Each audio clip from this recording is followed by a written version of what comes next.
नमस्कार, खबर समय जगत में आपका स्वागत है। मैं हूं आपके साथ अंकिता और आइए अब खबर देखते हैं विस्तार से। भोपाल स्कूल शिक्षा विभाग अंतर्गत समग्र शिक्षा अभियान में कार्यरत संविदा कर्मचारियों ने अपनी लंबित मांगों को लेकर सरकार के खिलाफ मोर्चा खोल दिया है। सर्व शिक्षा अभियान कर्मचारी संघ के बैनर तले संविदा कर्मचारियों की प्रांतीय बैठक राज्य शिक्षा केंद्र में आयोजित की गई, जिसमें मांगों को लेकर चर्चा कर आगामी रूपरेखा बनाई गई। संघ के अध्यक्ष डॉक्टर अरविंद सिंह ने बताया कि समग्र शिक्षा अभियान में विभिन्न पदों पर कार्यरत समस्त संविदा कर्मचारियों को स्कूल शिक्षा विभाग में रिक्त पदों पर नियोजित कर नियमित किया जाए। उन्होंने कहा कि विगत 27 वर्षों से वर्तमान तक राज्य, जिला और ब्लॉक स्तर पर विभिन्न पदों में संविदा पर कार्यरत कर्मचारियों को मिशन के नियम अनुसार 1 अप्रैल 2016 से 7वें वेतनमान का एरिया सहित लाभ दिया जाए। संविदा कर्मचारियों ने अपनी मांगों को लेकर राज्य शिक्षा केंद्र के आयुक्त को भी ज्ञापन सौंपा और उन्होंने कर्मचारियों को आश्वासन दिया कि लंबित मांगों को मुख्यमंत्री से अवगत कराया जाएगा और जल्दी इनका निराकरण कराने का प्रयास किया जाएगा। इस दौरान शिक्षिका से सहायक बादलों की लंबित मांगों के प्रति भी शासन का ध्यान भी आकर्षित किया गया।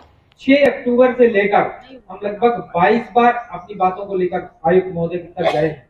मध्य प्रदेश में मध्य प्रदेश के प्रशासनिक मुखिया, मध्य प्रदेश के चीफ सेक्रेटरी, मुख्य सचिव, मध्य प्रदेश शासन, हमारे इस राज्य शिक्षा केंद्र की जो इकाई है, जो राजीव गांधी प्राथमिक शिक्षा मिशन का एक संगठन है, इसके माध्यम से इस छत्र छाया में, हम जिस राज्य शिक्षा केंद्र की छत्र छाया में है, हम अपने उन वरिष्ठ जनों की छत्र छाया में है जहां हम अपनी मांग करने आए हैं, मांग लेने आए हैं और हमारे वो सब साथी हैं। तो उन सब का मैंने एक RTI लगाकर बहुत सारे दस्तावेज जब इस कार्यालय से लिए थे और मुझे 30 दुबे साहब निश्चित रूप से जो वरिष्ठ होते हैं उनके पास बहुत सारी चीजें होती हैं, समझ होती है और वो हमें लगातार मार्गदर्शन देते हैं।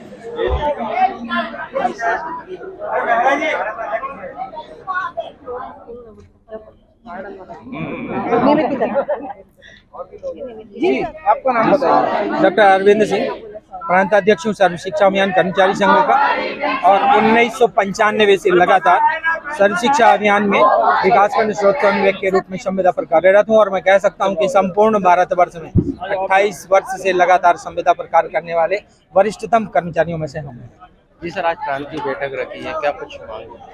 इस प्रांतीय बैठक में मुख्य रूप से संपूर्ण प्रांत के संविदा कर्मचारी जो हमारे सर्व शिक्षा अभियान के कर्मचारी हैं, उनके नियमितीकरण और लंबे समय से 2017 से अनवरत रूप से अटका वह प्रपोजल जो 7वें वेतनमान के रूप में है, जो हमें नियमितीकरण से पूर्व आर्थिक तंगी से अगर उबार सकता है तो सिर्फ और सिर्फ 7वां वेतनमान, जिसे सिर्फ वित्त विभाग में अटका हुआ जानकारी में मिल रहा है। हमारे आयुक्त महोदय और हमारे स्कूल शिक्षा विभाग ने नियमित रूप से भेजा है। तो हम आशा करते हैं सरकार वित्त विभाग में अटके उस 7वें वेतनमान के स्वीकृति को तत्काल दे ताकि हमें सबको इसका लाभ मिल सके। आज आयुक्त को भी ज्ञापन दिया है? आज आयुक्त महोदय को ज्ञापन भी दिया है और हम लगातार अक्टूबर से नियमित रूप से प्रशासन में ज्ञापन देते आए हैं। आज इसके बाद हम अपने शिक्षा मंत्री महोदय को भी ज्ञापन देंगे और हमारी बात अपना पहुँचाएंगे। कितना समय और देंगे? लंबे समय हो गया है आपकी मांग, आगे रणनीति? मुझे नहीं लगता कि अब 3 माह 4 माह से पहले सरकार कोई निर्णय ना ले। मुझे लगता है जल्द निर्णय लेगी। सरकार को इस चीज को चेत जाना चाहिए कि आज जो लोग अपने ऑफिस में, अपने सदन में इतनी बड़ी संख्या में बैठे हैं, इसके साथ ही संपूर्ण मध्य प्रदेश में अपने अपने कार्यालयों में अवकाश लेकर कार्यालय से बाहर लोग बैठे हैं, यानी हम सब इकट्ठे हैं।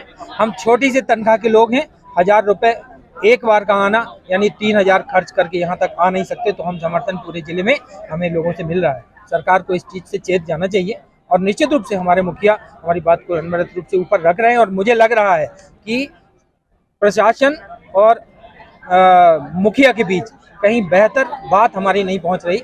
आपके माध्यम से और इस अधिवेशन के माध्यम से बात पहुंचेगी तो निश्चित रूप से हमारे निराकरण होंगे, हमारी शर्तों का निराकरण। आपका नाम?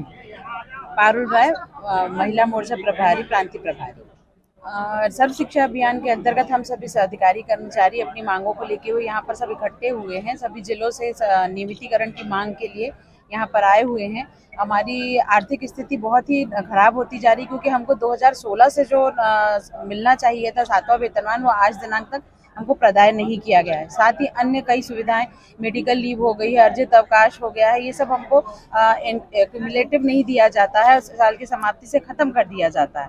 तो ये थोड़ी थोड़ी मांगों को लेते हुए हम यहाँ पर इकट्ठे हुए हैं और कुछ साथी हमारे ऐसे हैं जिनको सीपे इंडेक्स दिया जा रहा है, इनको DA भी नहीं दिया जा रहा है, तो उनकी भी मांगों को लेते हुए हम यहाँ पर उपस्थित हुए हैं और चाहते हैं कि जल्दी शासन हमारी समस्याओं का निराकरण करे। सहायक वार्डन मोर्चा से कल्पना दुबे प्रांत प्रभारी हूँ। हम लोग यही इसके पूर्व 1 मई को राज्य शिक्षा केंद्र आए थे, जिसमें हम लोग 20-20, 25-25 साल से 15 साल से 12 साल से कार्यरत हैं और रात दिन 24 घंटा अपनी सेवाएं दे रहे हैं अपना घर और परिवार छोड़ के। और हम राज्य शिक्षा केंद्र के कार्यों को कर रहे हैं जो भी आदेशित होता है। फिर भी हमसे जो 3 साल स्कूल में पढ़ाने के बाद आती वार्डन, वो हमारी प्रभारी रहती है। हम उसके अंडर में काम करते हैं। हमारा इतना अनुभव होने के बाद भी हम जो हमसे सीनियर है उसके जूनियर उसके अंडर में हम काम कर रहे हैं। तो हमारी छोटी छोटी मांग है, जैसे यूनिक आईडी आज तक हम लोगों की नहीं बन पाई। हम लोग लगातार इतने सालों से काम कर रहे हैं। हम लोगों का नियुक्ति दिनांक से EPF नहीं कट रहा है। इसके अलावा हम ये चाहते हैं आयुक्त महोदय से कि हमारे इतने अनुभव हैं तो वार्डन का प्रभार हम लोगों को दिया जाए, नियमित किया जाए और हम लोगों के वर्ग का निर्धारण हो। हम वर्ग 2 में हैं, 3 हमको अभी पता ही नहीं है। तो सारी समस्याओं का हल, बहुत सारी जो हमारी समस्याएं हैं उन सब का हल किया जाए। खबर समय जगत के लिए संवाददाता आदित्य सराठी की report. For latest news, subscribe to our channel and press the bell icon.